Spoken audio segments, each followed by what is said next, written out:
Coach Manqoba Mngqithi had been put in charge for 5 months after Coach Rani Mokwena's departure in July 2024.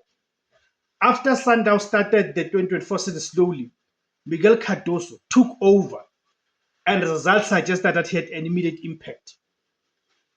He had appeared to improve Sundowns' organization of the ball and led the Brazilians to 73 points in a shortened 28-game season, reduced from the usual 30 due to the Royal SM expulsion from the Premier Soccer League. I hope you guys still remember that.